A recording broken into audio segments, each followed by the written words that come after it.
오늘은 로마서 8장 26절에서 30절에 있는 말씀을 가지고 예수님 안에 있는가 다섯 번째 이야기를 함께 나누기 원합니다. 말씀을 봉독하겠습니다. 이와 같이 성령도 우리의 연약함을 도우시나니 우리는 마땅히 기도할 바를 알지 못하나 오직 성령이 말할 수 없는 탄식으로 우리를 위하여 친히 간구하시느니라. 마음을 살피시는 이가 성령의 생각을 아시나니 이는 성령이 하나님의 뜻대로 성도를 위하여 간구하심이니라. 우리가 알거니와 하나님을 사랑하는 자, 곧 그의 뜻대로 부르심을 입은 자들에게는 모든 것이 합력하여 선을 이루느니라. 하나님이 미리 아신 자들을 또한 그 아들의 형상을 본받게 하기 위하여 미리 정하셨으니 이는 그로 많은 형제 중에서 맏 아들이 되게 하려 하심이니라. 또 미리 정하신 그들을 또한 부르시고 부르신 그들을 또한 의롭다 하시고 의롭다 하신 그들을 또한 영화롭게 하셨느니라. 아멘. 기도하겠습니다. 오늘 이 시간 우리가 말씀을 통해서 예수님 안에 있는지를 점검하기 원합니다. 말씀의 뜻을 깊이 깨달아 말씀대로 살아갈 수 있는 믿음을 더하여 주시옵소서. 감사드리며 예수님의 이름으로 간절히 기도하옵나이다. 아멘. 우리가 신앙생활을 하면서 가장 힘든 것이 무엇일까 생각을 해보면 사실 예수님과 동행한다라는 것이 무엇인가, 그리고 그것이 우리에게 어떤 의미를 부여하는가라고 생각을 합니다. 사람이라는 존재는 시간과 공간 안에 묶여있는 존재입니다. 그래서 사실 눈에 보이는 것을 믿지 눈에 보이지 않는 것을 믿는 존재가 아니죠. 그리고 사람이 눈에 보이는 것을 믿는 것은 대단히 자연스러운 일입니다. 그러니 눈에 보이지 않는 하나님을 믿고 섬기고 예배한다는 것이 믿지 않는 사람들에게 얼마나 어리석고 미련하게 보일지 우리가 생각해 볼 수 있습니다. 신앙생활하면서 가장 힘든 것이 무엇이냐? 어쩌면 기도하면서도 기도의 응답을 믿지 못하는 것이 아닐까요? 사람이 연약하고 나약하기 때문에 우리가 신을 의지하고 기도를 하지만 사실 우리가 기도를 한다고 해서 그것이 실제 이루어질까? 라고 믿는 사람은 별로 없다는 것입니다. 대부분 우리는 기도를 할 때 그 기도의 내용이 하나님의 나라와 그의 의를 위한 기도가 아니라 대부분 나의 육신의 생각과 내 욕심을 채우기 위한 기도를 많이 하는 것도 우리의 현실입니다. 마태복음 21장 21절 22절 예수께서 대답하여 이르시되 내가 진실로 너희에게 이르노니 만일 너희가 믿음이 있고 의심하지 아니하면 이 무화과에서 된 일뿐 아니라 이 산더러 들려 바다에 던지리라 하여도 될 것이요 너희가 기도할 때 무엇이든지 믿고 구하는 것은 다 받으리라 하시니라 이렇게 말씀하셨습니다. 그런데 중요한 것은 이 말씀의 전제 조건이 뭐냐면 너희가 믿음이 있고 의심하지 아니하면 이라는 것입니다. 그러나 우리는 연약한 인간이기 때문에 기도하면서도 의심하고 기도하면서도 믿지 않는다는 것이죠. 미국의 베들레헴 침례교회 목사님이신 존 파이퍼 목사님이 이런 말씀을 하셨습니다. 세상에 자신을 그리스도인 신앙인이라고 하면서도 우리는 비신앙인들과 똑같은 기도를 하는 사람들이 많이 있다. 이 말은 뭘까요? 믿지 않는 사람들이 기도를 하는 내용은 자신의 육신의 것, 세상적인 것을 위해서 기도를 합니다. 그런데 사실 우리 스스로를 돌아봐도 우리가 하나님의 영광, 하나님의 뜻을 위해서 기도하는 것이 아니라 우리 역시 그들과 다르지 않습니다. 우리의 육신의 필요, 우리가 현재 하게 해결해야 될 문제들, 여러 가지 많은 상황들을 놓고 기도를 하는 것이죠. 그러니 믿지 않는 자들과 우리의 기도의 내용이 별반 다르지 않다는 것을 의미하고 있습니다. 기독교인의 삶에서 정말로 중요한 기도란 무엇이냐? 존 파이퍼 목사님은 그것에 대해서 성령의 임재다라고 얘기합니다. 성령의 힘을 입을 때 기독교인의 기도가 물질적인 것에서 멈추지 않고 영적인 영역까지 뻗어갈 수 있다고 얘기하셨습니다. 즉 기독교의 가장 중요한 것은 성령이 내 안에서 역사하시는 것을 경험하는 것이다 라고 얘기를 하신 것이죠. 그래서 사실은 우리가 모든 사람들이 기도를 할 때 이 기도가 하나님께서도 정말 원하시는 기도인지 또 이 기도를 통해서 하나님께서 어떤 것을 이루시기 원하시는지를 아는 것이 더 중요한데 우리의 기도는 대부분 내게 필요한 것, 내가 있어야 될 것, 그 다음에 내가 계획하는 것들이 이루어지기를 원해서 기도한다는 것입니다. 사실 우리가 예수님 안에 있다면 어떤 기도를 해야 하는가? 지금 우리가 하고 있는 기도의 내용이 정말로 예수님을 위한 기도의 내용인지 하나님의 영광과 그 의를 위한 기도의 내용인지 우리가 오늘 이 시간 돌아보기를 원합니다. 그런 측면에서 오늘 본문은 우리가 살아가는 삶에서 우리가 어떻게 성령의 임재와 능력을 경험할 수 있는지, 또 우리의 기도가 어떠할 때 예수님 안에 거하는 삶을 살게 되는지를 알려주고 있습니다. 이 말씀을 통해서 우리의 삶의 방향이나 하나님 원하시는 뜻이 무엇인지를 깨닫는 그런 시간이 되시기를 간절히 부탁드립니다. 말씀해 보니까 첫째, 마음을 살피시는 이가 성령의 생각을 아시나니 이는 성령이 하나님의 뜻대로 성도를 위하여 간 것입니다. 사람이 세상에 살면서 가장 힘든 때가 언제일까요? 지금은 코로나 팬데믹으로 인해서 여러 가지 어려움도 있겠지만 각 개인마다 삶의 상황과 환경이 다르기 때문에 누가 더 힘든지 알 수는 없습니다. 그러나 아마 사람들에게 모두 힘든 공통분모가 있다면 그것은 사람에게 상처받고 사람에게 외면당하고 아무도 내 마음을 알아주지 몰라서 결국 이 세상에 나 혼자라고 느낄 그때가 어쩌면 사람들에게 가장 힘든 시간이 아닐까 생각을 합니다. 사람은 하나님의 창조물로 지음을 받을 때부터 혼자서 살 수 없는 존재로 지음을 받았습니다. 그래서 창세기 아담을 지으신 하나님은 아담이 혼자 있는 것을 보시기 좋지 않아서 아담을 위하여 함께 할 수 있는 하와를 만들어 주셨습니다. 창세기 2장 18절 여호와 하나님이 가라사대 사람의 독처하는 것이 좋지 못하니 내가 그를 위하여 돕는 매표를 지으리라 하시니라. 이처럼 하나님은 인간을 만드실 때 홀로 외롭게 있는 것을 좋아하지 않으셨습니다. 그래서 사실 사람은 가장 외로울 때, 자기가 혼자로 느낄 때 자살을 많이 한다고 합니다. 그 이유는 내가 혼자서 나는 더 이상 아무것도 할 수 없다는 그럴 때이기 때문이죠. 사람이 세상에 살면서 나 혼자라는 생각을 들 때가 사실 많이 있습니다. 심지어 가족 간에도 또 서로 간에 사랑과 정이 없어서 그냥 관계적으로 유지하는 가정도 많이 있습니다. 특히 요즘 코로나 팬데믹을 만나면서 사람과 사람이 함께 하지 못하고 일상적인 삶이 단절된 상황에서 대부분 많은 사람들이 집에서 근무를 하고 집에서 학교 공부를 하고 집에만 있는 이 관계가 어떻게 보면 사람의 고입을 더 많이 만들었다고 해도 과언이 아닐 것입니다. 그리고 우리는 계속해서 새로운 바이러스의 변이로 인해서 언제 끝날지 모르는, 언제 어디서 전염될지 모르는 암울한 시간을 보내고 있습니다.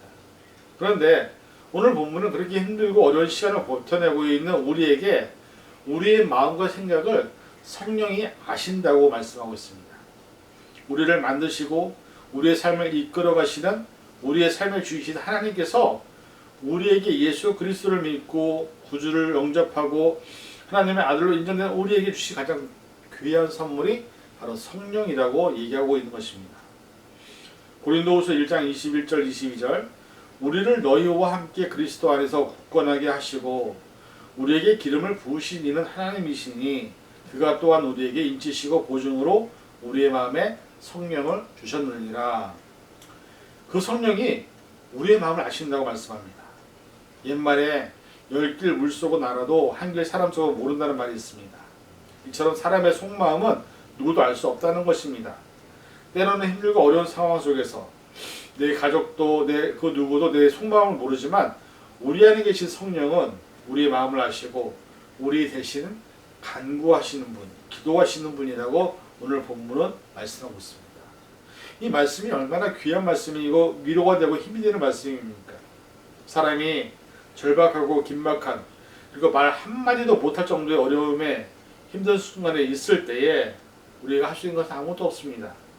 그런데 그러한 우리를 대신하여 성령은 우리의 모든 연약함을 또 필요한 것들을 대신 간구하고 기도하여 주신다고 성경은 말씀하고 있는 것입니다.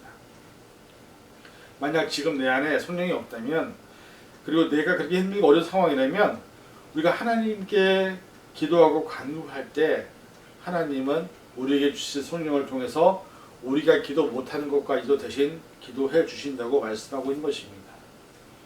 누가복음 11장 13절 너희가 악할지라도 좋은 것을 자식에게 줄 줄 알거든 하물며 너희 하늘 아버지께서 구하는 자에게 성령을 주시지 않겠느냐 하시니라. 부디 바라는 것은 저와 여러분이 우리와 늘 함께 계시는 성령님이 계시다는 사실을 잊지 마시기 바랍니다.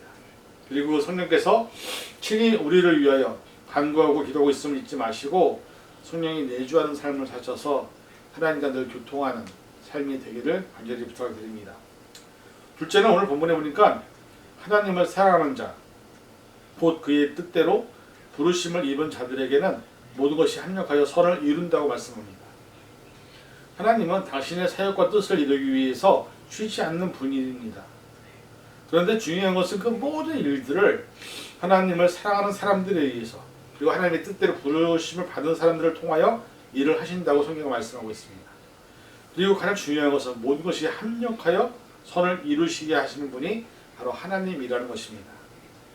가령 어떤 사람들은 내가 하나님을 만나지 못하였고 듣지도 못하였고 보이지도 않는데 어떻게 믿느냐고 할 때가 있습니다. 그런데 사람들이 이렇게 어렵고 도저히 자신의 힘으로 할 수 없는 문제를 만나면 많은 사람들이 기도를 먼저 하게 됩니다. 왜? 사람 자체가 나약하고 연약해서 때론 자신의 힘으로 해결할 수 없다는 것을 인정할 수밖에 없기 때문이죠.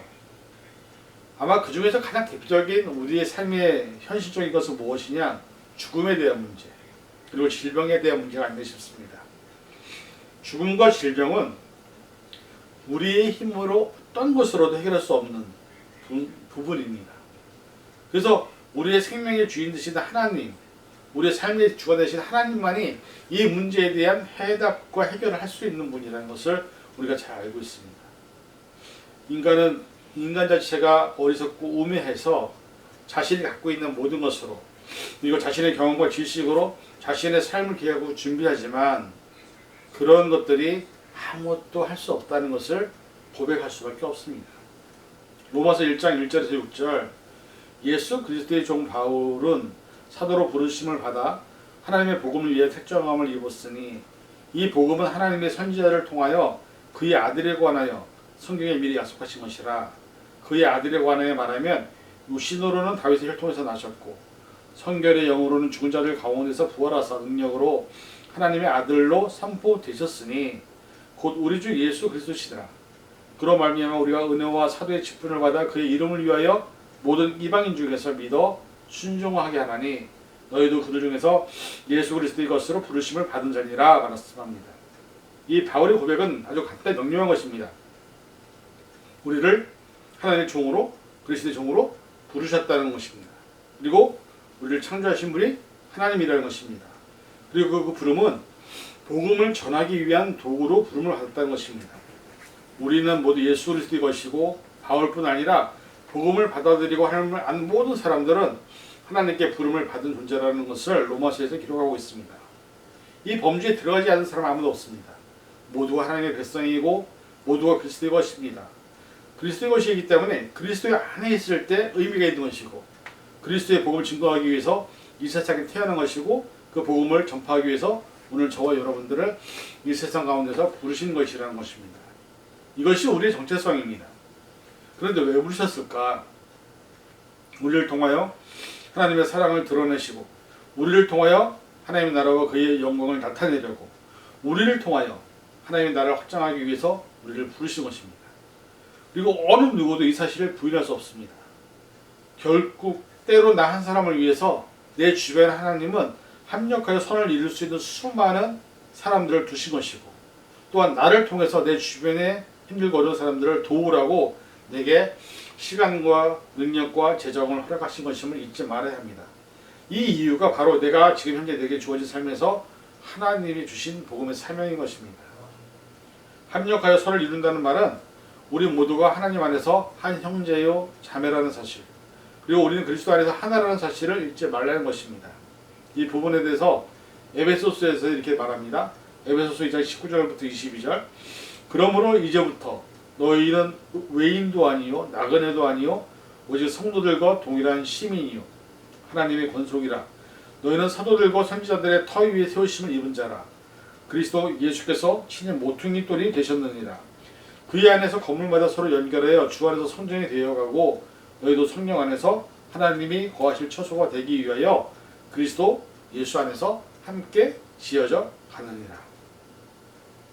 갈라디아서는 이렇게 나옵니다. 3장 21절부터 29절까지 너희가 다 믿음으로 말미암아 그리스도 예수 안에서 하나님의 아들이 되었으니 누구든지 그리스도와 합하기 위하여 세례를 받은 자는 그리스도로 옷 입었느니라. 너희는 유대인이나 헬라인이나 종이나 자유인이나 남자나 여자나 다 그리스도 예수 안에서 하나이니라. 우리 모두는 합력하여 선을 이루기 위해서 부름받은 하나님의 교회입니다. 우리가 서로 합력하여 서로 연결하여 성전이 되어갈 동안 우리는 동일한 시민이요 하나님의 권속이라고 에베소에서 말씀합니다. 그리고 중요한 것은 우리 모두는 그리스도 안에서 하나입니다. 우리가 모두 하나님의 자녀들이고 하나님의 군사들이고 그리스도의 종들이기 때문에 비록 개인적인 환경에 차이는 있을 수 있지만 하나님 안에서 우리 모두는 동일한 하나님의 자녀이라는 사실을 잊지 말아야 합니다. 이 사실을 기억하시고 저와 여러분들이 해야 될 일은 내가 누군가를 위해서 합력하여 선을 이루는 도구가 된다는 사실, 그리고 때로는 나를 위하여 내 주변에 하나님이 두신 사람들을 통해서 합력하여 선을 이루시는 분이 하나님이라는 사실을 잊지 마시고 우리에게 맡겨진 삶을 잘 감당해서 이제부터라도 우리를 통하여 합력하여 선을 이루시는 하나님의 놀라운 능력을 그 일에 동참하는 저와 여러분이 될 수 있기를 간절히 축원을 드립니다. 세 번째는 부르신 그들을 또한 의롭다 하시고 의롭다 하신 그들을 또한 영원롭게 하신다고 말씀합니다. 우리를 부르신 하나님께서 우리가 죽을 수밖에 없는 죄인임에도 불구하고 언제나 하나님의 뜻을 저버리고 떠나 살기 바쁜 우리들에게 정말 어떻게 보면 구제할 수 없는 죄인임에도 불구하고 이렇게 말씀하십니다. 내가 너희를 의롭게 여긴다. 그리고 너희를 영화롭게 하시겠다고 말씀을 하시는 것입니다. 사실 우리 인간들이 얼마나 죄인인지 잘 압니다. 말씀을 알아도 또 예수님의 삶을 알고 있어도 저와 여러분들은 말씀에 불순종하는 삶을 살고 있습니다. 여전히 죄 가운데서 행하는 우리 자신들 더 잘 압니다. 그런데 이런 죄된 모습에 대해서 바울이 이렇게 고백합니다. 로마서 7장 23절 내 지체 속에 한 다른 법이 있어 내 마음의 법과 싸워 내 지체 속에 있는 죄의 법으로 나를 사로잡는 것을 보는도다. 머리로는 말씀으로는 어떻게 살아야 하는지 잘 아는데 수많은 설교를 들으면서 죄를 짓지 말아야 되는 것을 알면서도 여전히 죄를 짓고 있는 존재가 바로 우리입니다. 왜냐하면 그렇게 살게 되면 손해볼 것 같고 그렇게 살게 되면 세상에서 인정받지 못할 것 같고 그렇게 살게 되면 실패한 인생을 산 것처럼 느껴지기 때문에 그럼에도 불구하고 우리는 하나님이 우리를 의롭게 생각하시기를 원하신다는 것입니다. 우리의 죄성에 대해서 마가복음에서 이렇게 기록하고 있습니다. 마가복음 7장 20절에서 23절 또 이르시되 사람에게서 나오는 그것이 사람을 더럽게 하느니라 속에서 곧 사람의 마음에서 나오는 것은 악한 생각 곧 음란과 도둑질과 살인과 간음과 탐욕과 악독과 속임과 음탕과 질투와 비방과 교만과 우매함이니 이 모든 악한 것이 다 속에서 나와서 사람을 더럽게 하느니라. 얼마나 많은 요인들이 우리를 더럽게 하는지 얼마나 많은 요인들이 우리의 죄성을 보여주는지 이거를 인정하지 않을 수 없는 사람은 아무도 없습니다. 물론 사람마다 정도의 차이는 있겠지만 우리 안에 얼마든지 이런 죄의 본성이 있음을 우리가 부정할 수 없다는 것입니다. 근데 중요한 것은 하나님 앞에서 바울이 그렇게 고백하죠. 의인은 하나 없다고. 저와 여러분들은 하나님 앞에 절대 의인이 될 수 없는 존재입니다. 로마서 3장 9절에서 18절 그러면 어떠하냐? 우리는 나으냐? 결코 아니라 유대인이나 헬라인이나 다 죄 아래 있다고 우리가 이미 선언하였느니라.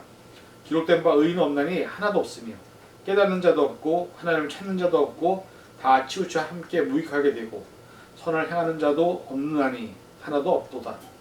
그들의 목구멍은 열린 무덤이요 그 혀로는 속임을 일삼으며 그 입술에는 독사의 독이 있고 그 입에는 저주와 악독이 가득하고 그 발은 피 흘리는 데 빠른지라. 파멸과 고생이 그 길에 있어 평강하기를 알지 못하였고 그들의 눈앞에 하나님을 두려움이 없느니라 함과 같으니라. 이 모습이 우리의 모습입니다.